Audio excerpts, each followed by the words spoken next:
ఇక ఇవాళ కాళేశ్వరం కమిషన్ ముందుకు విచారణకు మాజీ సీఎం కేసీఆర్ హాజరు కాబోతున్నారు.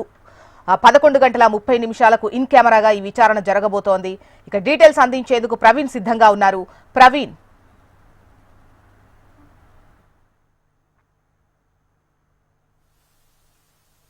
వినిపిస్తోందా?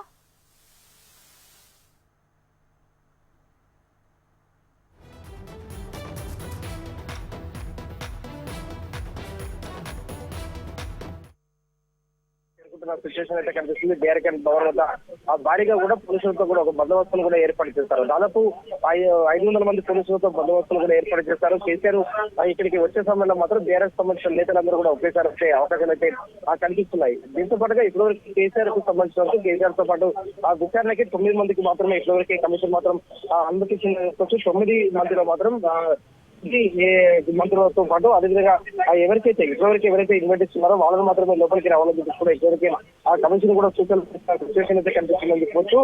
ఏదైతే అదే మండలి ప్రతిపక్ష నేత మధుసూదన్, అదేవిధంగా మాజీ మంత్రి హరీష్ రావు, అదేవిధంగా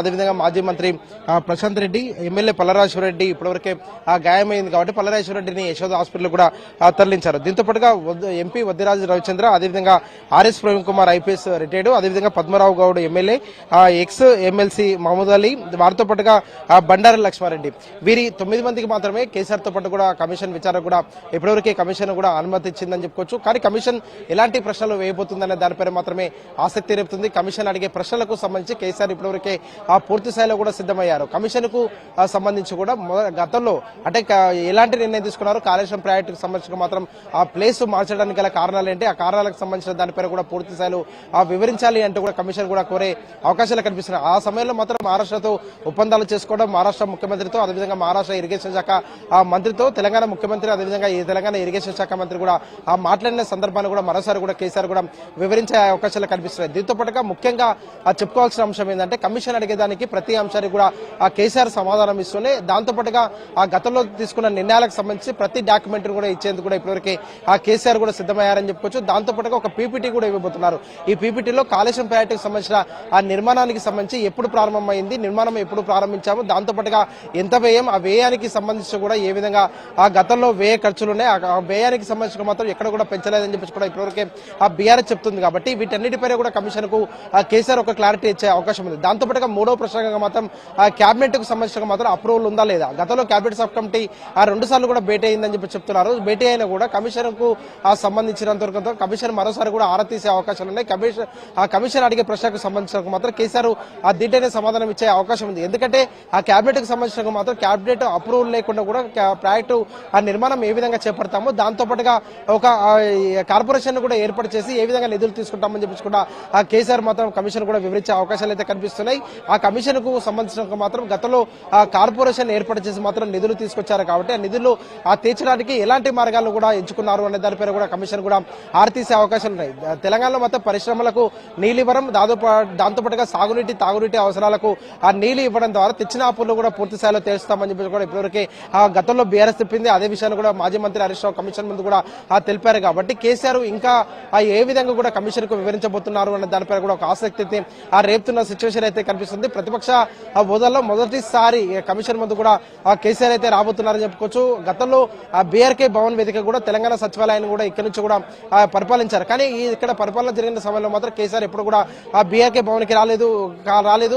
ఏదైతే ప్రగతి భవన్ ఉండేది, ప్రగతి భవన్ నుంచే ఆ పాలన కూడా కొనసాగించేవారు. కానీ తాజాగా ఆ కమిషన్ విచారణకు సంబంధించి బీఆర్కే భవన్ కి మొదటిసారి కూడా కేసీఆర్ వస్తున్నారని చెప్పుకోవచ్చు. కేసీఆర్ ఆ రాకతో ఒక పక్క బీఆర్ఎస్ కు సంబంధించిన దాదాపు 10,000 మంది కార్యకర్తలు కూడా ఆ బీఆర్కే భవన్ వద్దకి చేరుకునే అవకాశాలు అయితే కనిపిస్తున్నాయి. దీన్ని ఇప్పటివరకే BRS party working president KTR దగ్గర ఉండి తలసాని నివాసం నుంచి కూడా మానిటరింగ్ చేస్తున్నారు. ఇప్పటివరకే బీఆర్ఎస్ పార్టీకి సంబంధించిన ఎమ్మెల్యేలు, మాజీ ఎమ్మెల్యేలు, ఎమ్మెల్సీలు అందరూ కూడా ఇప్పటివరకే తలసాని నివాసం వద్ద కూడా చేరుకున్నారు. కానీ మరికాసేపట్లో కేసీఆర్ ఇక్కడికి వచ్చిన తర్వాత మాత్రం కమిషన్ ఎలాంటి ప్రశ్నలు వేయబోతుందనే దానిపై మాత్రమే ఆసక్తి రేపుతుందని చెప్పొచ్చు. ఇప్పటివరకే ఆ కమిషన్ పొలిటికల్ లీడర్లకు సంబంధించిన వారిలో మాత్రం గతంలో ఆ కేబినెట్ సబ్ కమిటీలో ఉన్న మాజీ మంత్రి హరీష్ రావు కావచ్చు, అదేవిధంగా మాజీ మంత్రిగా ఉన్న ఈటెల రాజేందర్ ఇద్దరు కూడా కమిషన్ ఇప్పటివరకు ఇప్పటివరకే విచారణ చేపట్టింది. గతంలో కేబినెట్ సబ్ కమిటీ ఏర్పాటు చేసి మాత్రం 2 సార్లు కూడా కేబినెట్ సబ్ కమిటీ భేటీ అయింది. భేటీ అయిన సమయంలో మాత్రం పలువురు ఇంజనీర్లను కూడా నుంచి ఫీడ్బ్యాక్ తీసుకుంది. ప్రాజెక్టు సంబంధించిన నిర్మాణం ఎక్కడ చేపట్టాలి, నిర్మాణం చేపట్టే ఆ సమయంలో ఎలాంటి జాగ్రత్తలు తీసుకోవాలి, ప్లేస్ మారిస్తే మాత్రం ఏమైనా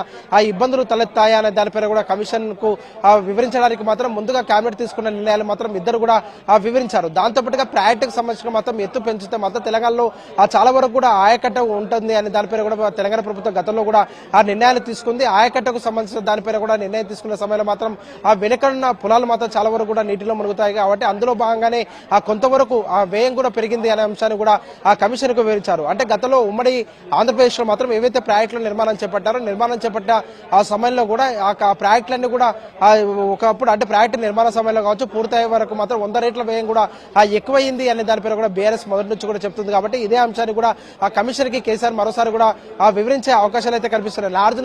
నాగార్జున సాగర్ ప్రాజెక్టు ఆ నిర్మాణ సమయంలో కూడా అక్కడ ప్లేస్ ను కూడా చేంజ్ చేస్తారు. ఆ విషయాన్ని కూడా ఆ కమిషన్ ముందుకు కేసీఆర్ కూడా వివరించే అవకాశాలు అయితే కనిపిస్తున్నాయి. కానీ కేసీఆర్ ని కమిషన్ ఎలాంటి ప్రశ్నలు వేయబోతుందనే దానిపైన మాత్రమే ఆసక్తి రేపుతుంది. ఎందుకంటే ఇప్పటివరకే మాజీ మంత్రులను విచారించింది, నిర్మాణ సంస్థలకు సంబంధించి విచారణ జరిగింది, ఒకవైపు అధికారులను విచారించారు.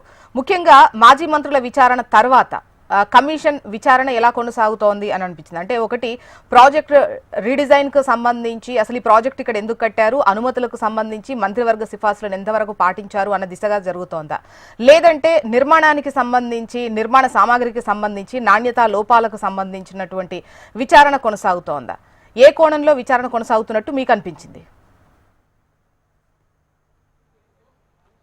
కమిషన్ మొదటి నుంచి కూడా 2 అంశాల పైన ప్రధానంగా దృష్టి పెట్టింది.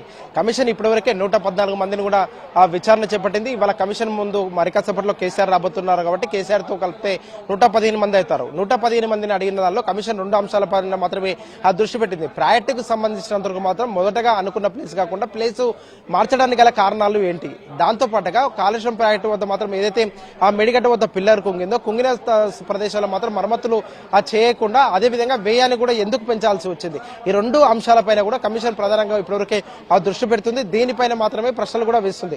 ఎందుకంటే హరీష్ రావుని ఆ కమిషన్ విచారించిన సమయంలో మాత్రం గమనిస్తే మాత్రం మొత్తం 20 ప్రశ్నలు కూడా కమిషన్ అడిగింది. 20 ప్రశ్నల్లో కూడా ఆ వ్యయం పెంచడానికి గల కారణాలు ఏంటి, వ్యయం పెరగడానికి ఆ గతంలో ఎలాంటి నిర్ణయాలు తీసుకున్నారు, వ్యయం పెరగడానికి సంబంధించి కూడా మీరు కేబినెట్ లో నిర్ణయం తీసుకున్నారా లేదనే దానిపైన కూడా ఆ కమిషన్ హరీష్ రావును కూడా ప్రశ్నించింది. దాంతో పాటుగా ఆ ప్రాజెక్టుకు సంబంధించిన మాత్రం ఒక ప్లేస్ లో కాకుండా ఇంకో ప్లేస్ లో ప్రాజెక్టు నిర్మాణం చేపట్టే సమయంలో మాత్రం ఇంజనీర్లు కావచ్చు అదేవిధంగా ఎవరికి సంబంధించిన మాత్రం అక్కడ ఏమైనా టెస్టులు చేయించిన తర్వాత ఎవరి పర్మిషన్ తీసుకున్న తర్వాత అక్కడ ప్రాజెక్టు నిర్మాణం చేపట్టారు అనే దానిపైన కూడా కమిషన్ ఆ దృష్టి పెట్టింది. ఈ 2 అంశాలపైన కూడా కమిషన్ ఇప్పటివరకే ఆ దృష్టి పెట్టింది. కాబట్టి ఈ 2 అంశాలకు సంబంధించినంత వరకు మాత్రం కమిషన్ ఇంకా ఏ విధంగా కేసీఆర్ నుంచి ఆరా తీయబోతుంది అనే దానిపైన మాత్రమే ఆ చర్చ అయితే జరుగుతుందని చెప్పుకోవచ్చు. ఈ రెండింటికి సంబంధించినంత వరకు మాత్రం రెండింటి పైన కమిషన్ ఏ విధంగా ఇంకా ప్రశ్నలు వేయబోతుంది అనే దానిపైన కూడా ఒక స్పష్టత అయితే రావాల్సి ఉంది. ఎందుకంటే హరీష్ రావుకు సంబంధించిన మాత్రం హరీష్ రావుని కమిషన్ 20 ప్రశ్నలు అడిగింది. తాజాగా కూడా కేసీఆర్ కూడా విచారించబోతుంది. కాబట్టి కేసీఆర్ నుంచి ఎలాంటి ఫీడ్బ్యాక్ కూడా రాబడుతుంది అనే దానిపైన కూడా ఒక క్లారిటీ అయితే రావాల్సి ఉంది. ఎందుకంటే గతంలో కేబినెట్ అప్రూవల్ లేకుండా కూడా కాళేశ్వరం ప్రాజెక్టు మాత్రం ఒక అవినీతి ప్రాజెక్టుగా 1,00,000 కోట్ల అవినీతి జరిగిందని చెప్పేసి కూడా కాంగ్రెస్ పదే విమర్శలు కూడా గుప్పిస్తుంది. కాబట్టి ప్రాజెక్టుకు సంబంధించిన వ్యయం ఎంత, వ్యయం ఎంతవరకు కూడా ఖర్చు పెట్టాము అనే దానిపైన కూడా కమిషన్ కూడా వివరించే అవకాశాలు ఉన్నాయి. దీంతో పాటుగా కాళేశ్వరం ప్రాజెక్టు మాత్రం కూలేశ్వరం అనే దానిపైన కూడా ఇప్పటివరకే కాంగ్రెస్ కూడా విమర్శలు చేస్తుంది. కాబట్టి కమిషన్ ముందు హాజరైన తర్వాత కమిషన్ కి పూర్తి స్థాయిలో వివరిస్తే మాత్రం కాంగ్రెస్ కు చేస్తున్న తప్పుడు ప్రచారం అదేవిధంగా అబద్దాలకు సంబంధించిన మాత్రం పూర్తి స్థాయిలో మాత్రం నివృత్తి చేసే వాళ్ళం అవుతామని చెప్పేసి కూడా ఆ మొదటి నుంచి కూడా బీఆర్ఎస్ భావిస్తుంది. కాబట్టి అందులో భాగంగానే కమిషన్ ముందుకు మరికాసేపట్లో కూడా ఆ కేసీఆర్ అటెండ్ అవ్వబోతున్నారు. అటెండ్ అయ్యే సమయంలో మాత్రం ప్రధానంగా కేసీఆర్ నుంచి దాదాపు 20 ప్రశ్నలు కూడా కమిషన్ వేస్తున్నట్టు కూడా సమాచారం. 20 ప్రశ్నలకు సంబంధించి కూడా కేసీఆర్ సమాధానం ఇస్తూనే ఒక పీపీటీ కూడా ఇవ్వబోతున్నారు. పీపీటీ తర్వాత ఒక డాక్యుమెంట్ కూడా ఇవ్వబోతున్నారు. ఆ డాక్యుమెంట్ లో మాత్రం ప్రాజెక్టుకు సంబంధించిన నిర్మాణానికి సంబంధించి ఎప్పుడు నిర్ణయం తీసుకున్నామో దాని తర్వాత కేబినెట్ సబ్ కమిటీ ఎన్ని సార్లు భేటీ అయింది, ఆ భేటీలో మాత్రం ఎవరెవరి అభిప్రాయాన్ని కూడా తీసుకున్నారు. తీసుకున్న తర్వాత ఆ కేబినెట్ ముందుకు ప్రాజెక్టుకు సంబంధించిన నిర్మాణాన్ని కూడా ఎప్పుడు తీసుకొచ్చిన తర్వాత మాత్రం దానికి నిర్మాణానికి సంబంధించిన మాత్రం ఎప్పుడు నిర్ణయం తీసుకున్నాము. ఇలాంటి అంశాలపైన కూడా ఒక డాక్యుమెంట్ కూడా ఇచ్చే అవకాశాలు అయితే కనిపిస్తున్నాయి. దాన్ని కూడా ఇప్పటివరకే సిద్ధం చేశారు. దాంతో పాటుగా పీపీటీలో మాత్రం ఆ ప్రాజెక్టుకు సంబంధించిన ప్రతి విషయాన్ని కూడా పీపీటీలో కేసీఆర్ కూడా ఒక పవర్ పాయింట్ ప్రెజెంటేషన్ రూపంలో మాత్రం ఇచ్చే ఇచ్చే అవకాశాలు అయితే కనిపిస్తున్నాయని చెప్పుకోవచ్చు. ఇప్పటివరకే బహిరంగ విచారణ కూడా ఉండబోతుంది కాబట్టి బహిరంగ విచారణలో కేసీఆర్ ఇచ్చే ప్రతి ప్రశ్నకు సంబంధించినంత వరకు మాత్రం ఎలాంటి సమాధానాలు ఇవ్వబోతున్నారు, కమిషన్ ఎలాంటి ప్రశ్నలు వేయబోతుంది అనే దానిపై కూడా ఒక ఆసక్తి అయితే రేపుతున్న సిచ్యువేషన్ అయితే ఇవాళ విచారణ ఉన్నటువంటి క్రమంలో పెద్ద ఎత్తున కేసీఆర్ వెంట పార్టీ నేతలు వస్తున్నట్టుగా తెలుస్తోంది. 9 మందికి అనుమతి ఇచ్చినట్టుగా కూడా తెలుస్తోంది. ఒకవైపు హరీష్ రావు, కవిత, ప్రశాంత్ రెడ్డి కూడా కేసీఆర్ వెంట ఉండబోతున్నట్టుగా సమాచారం. అయితే ఈ మద్దతు తెలిపేటువంటి క్రమంలో ముఖ్యంగా కేటీఆర్, కవిత పాయింట్ అనేది ప్రముఖంగా వినిపిస్తోంది. అంటే విడివిడిగా మద్దతు తెలియజేస్తున్నారు, సంఘీభావం తెలుపుతున్నారు అని. సో దానికి సంబంధించి ఎటువంటి చర్చ నడుస్తోంది? ఇది చూసినా కమిషన్ ముందుకు మాత్రం 9 మందికి మాత్రమే అలా ఉంది. అంటే కేసీఆర్ తో పాటు 9 మందికి అలా ఉంది. కానీ అందులో కవిత పేరు లేదు, హరీష్ రావు పేరుంది, ప్రశాంత్ రెడ్డి పేరుంది, వారితో పాటుగా ఎంపీ వద్దిరాజు రవిచంద్ర, ఏదైతే మండలి ప్రతిపక్ష నేత మధుసూదనాచారి ఇలా ఉన్నాయి. కానీ కవిత వాళ్ళ ఉదయమే ఫామ్ హౌస్ కి వెళ్ళింది. ఉదయమే ఫామ్ హౌస్ కి వెళ్ళి కేసీఆర్ తో పాటు కమిషన్ వద్దకి వస్తాము, జాగృతి ఆధ్వర్యంలో సంఘీభావం తెలుపుతామని చెప్పేసి కూడా కవిత ఇప్పటివరకే ప్రకటించింది. అందులో భాగంగానే సంఘీభావం తెలవడానికి ఇప్పటివరకే జాగృతికి సంబంధించిన కార్యకర్తలందరూ కూడా బీఆర్కే భవన్ వద్దకు చేరుకున్నారు. ప్రెసిడెంట్ అయితే కేసీఆర్ కాన్వాయ్లో కేసీఆర్, అదేవిధంగా సంతోష్, వారితో పాటుగా మాజీ మంత్రి హరీష్ రావు, వీళ్ళు ముగ్గురు మాత్రమే కాన్వాయ్లో ఉన్నారు. వీళ్ళు ముగ్గురు మాత్రమే కాన్వాయ్లో వస్తున్నారు. వెనుక కాన్వాయ్లో కవిత ఉన్నట్టు కూడా సమాచారం అందుతుంది. మరికాసేపట్లో మాత్రం కవిత కూడా ఇక్కడికి చేరుకుంటారు. కానీ కమిషన్ వద్ద విచారణకు మాత్రం ఎవరైతే కమిషన్ కి వచ్చే ముందు ఆ కమిషన్ కి నేమ్స్ ఇస్తారో వారిని మాత్రమే కమిషన్ కేసీఆర్ విచారణ సమయంలో మాత్రం అనుమతిస్తుంది. కేసీఆర్ తో పాటు మరో 9 మంది మాత్రమే విచారణకి ఇప్పటివరకు అనుమతిస్తున్న నేపథ్యంలో మాత్రం ఇప్పటివరకే పల్లరాజేశ్వరరెడ్డికి మాత్రం ఫామ్ హౌస్ లో కూడా కాలు జారి కింద పడ్డారు. కాబట్టి కింద పడ్డ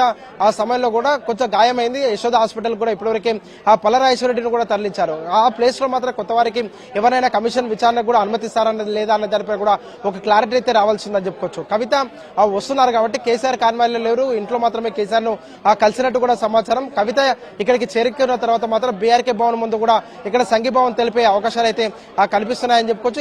పక్క బీఆర్ఎస్ కు సంబంధించిన కార్యకర్తలు దాదాపు 10,000 మంది కార్యకర్తలు కూడా వచ్చే విధంగా బీఆర్ఎస్ ప్లాన్ చేసింది. ఇప్పటివరకే మాజీ మంత్రి తలసాని శ్రీనివాసరావు నివాసంలో మాత్రం ఎమ్మెల్యేలు, ఎమ్మెల్సీలు వాళ్ళందరూ కూడా భేటీ అయ్యారు. మరికాసేపట్లో బీఆర్కే భవన్ వద్దకు వీళ్ళందరూ కూడా చేరుకోబోతున్నారని చెప్పుకోవచ్చు. రైట్ ప్రవీణ్, అది ఇవాళ ఉదయం 11:30 కాళేశ్వరం కమిషన్ ముందు కేసీఆర్ విచారణకు హాజరవుతారు. మరి